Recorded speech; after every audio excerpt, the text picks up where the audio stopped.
Have you been looking for a new state to call home? Americans are on the move, now more than ever before, thanks to the wide variety of travel options, and Tennessee has become a popular destination for some. But before you pack your bags and hitch a flight to Dolly Parton's homeland, you might want to know some of the reasons why that's not a great idea. So stick around for my 8 reasons that you shouldn't move to Tennessee. Number 8. Tourists. The thing with Tennessee drawing in newcomers is that it's not just people moving there, it's also people just coming in to take in the sights. If you're coming from an area where you don't get a lot of outsiders, this one might give you pause. If you plan on going out to dinner or going to a music venue, you're going to have to deal with out-of-towners who are there just long enough to annoy you. This isn't a huge deal, but combined with the other things on this list, it might just be the final grain of sand. Number 7. Allergies. They say that if you don't have allergies before moving to Tennessee, you will afterwards. The state has high levels of pollen, and one website lists Memphis as being the 3rd worst place for people suffering from allergies. This was due to a longer spring season and an extended, more intense allergy season.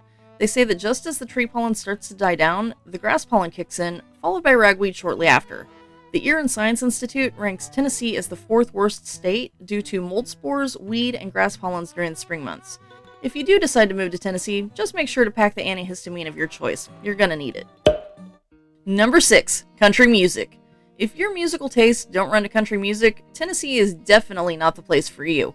It's inescapable there, with the volunteer state having their identity pretty much summed up as the birthplace of country music. Some people assume that this type of music came from Nashville, since that city is known for having many honky-tonks and country music venues, but it was actually first recorded in Bristol, Tennessee. In the late 1920s, a man by the name of Ralph Peer decided that rather than making musicians travel to New York City, as they previously had to, he would go out and search for talent himself, and in his mind, the best place to find the hillbilly sound that he wanted to capture was in the Appalachian Mountains. He signed 2 acts, the famous Carter family of Virginia and Jimmie Rodgers of North Carolina, with both becoming successful nationwide. If being inundated with country music would be a deal breaker for you, you need to pick a different state. Number 5. Crime. This category, of course, comes down to which part of the state you're considering. Tennessee has several larger cities, including Nashville, Memphis, Knoxville, and Chattanooga, and most of the people moving into the state are choosing the urban areas over the more rural parts of the state. If you've thought about moving to one of Tennessee's major cities, then you should know that they all have problems with crime, especially Memphis. The violent crime rate in Memphis is 506% higher than the national average, so it's one of the most dangerous cities in the country. There is a known gang problem within the city, with more than 150 people with suspected affiliations arrested each year in the state, and the crime even spills over onto the interstate highways, with reports of gunfire in traffic being a regular occurrence. Chattanooga's not great either, with violent crimes at 251% higher than the national average. Nashville is a bit better, but it's still dangerous, with a violent crime rate that is 198% higher than the national rate, and Knoxville's overall crime rate is 115% above the national rate. Unless you're interested in moving to a small town, crime is definitely something you should think about before moving to Tennessee. Number 4. Severe weather. When people think of tornado occurrences, they probably picture someplace like Kansas, but Tennessee gets them as well. They experience an average of 29 tornadoes each year.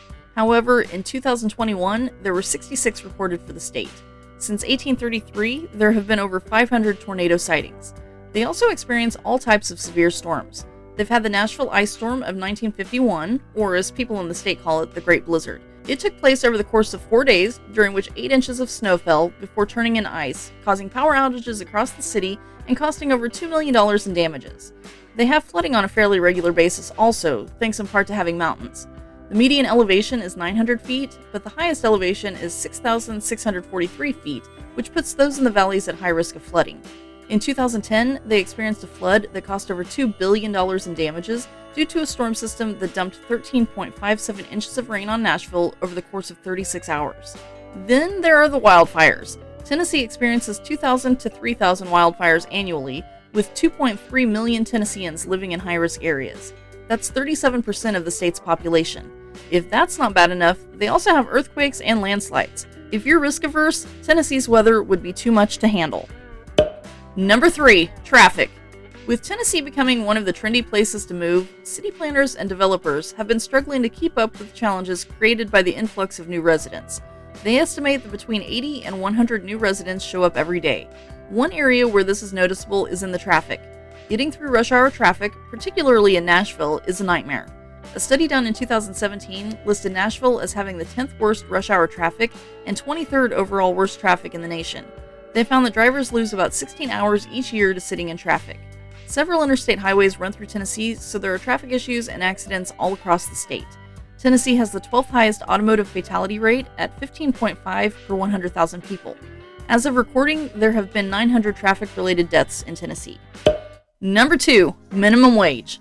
Tennessee is still following the federal minimum wage, so that puts a lot of workers, particularly in the service sector, at making only $7.25 per hour. That's not enough to live on. You can't survive on $7.25 in any region of the United States. Bloomberg News released a map in July 2022 showing how much a person would have to earn in order to afford a 2-bedroom apartment. They found that in Tennessee, that amount would be $18.30 per hour. So what are the minimum wage earners to do? Work 80-hour work weeks? That's not feasible. I know some would argue that those people should get better jobs, but that's not really a solution either. If everyone working in those roles were to just up and quit, the rest of us wouldn't have any restaurants or stores to go to. We had a taste of that when employers were struggling to find workers in those industries following the pandemic. I think that every worker who is earning an honest income and contributing to society should be able to achieve the American dream, but that's impossible to do on $7.25 an hour. On the upside, Tennessee doesn't have an income tax, so you get to hold on to more of your money, so that's something at least. Number 1, low income and poverty. Tied to having a low minimum wage is a low median household income. The largest industry in Tennessee is restaurants and food services. Workers in those roles make up 7.08% of the workforce, and when they're not making much, it drags down the averages for the state. In the United States, the median household income, according to the Census Bureau's website, is $64,994. But in Tennessee, it's $10,000 less at $54,833. Tennessee also has more poverty at 13.6% compared to the national rate of 11.6%. Low income and high poverty drive a homelessness issue as well. According to the U.S. Department of Housing and Urban Development, Tennessee has an estimated 7,256 people experiencing homelessness. Out of those were 508 households, 570 veterans, and 353 unaccompanied young adults between the ages of 18 and 24. Tennessee isn't the worst in this regard, but it's also not the best. What other reasons can you think of for why someone shouldn't move to Tennessee? Let me know. I hope you enjoyed this video. If so, make sure to hit the thumbs up and subscribe if you haven't already. You can also follow me on social media if you want. Thank you so much for watching. Until next time, I remain stuck in the cornfield.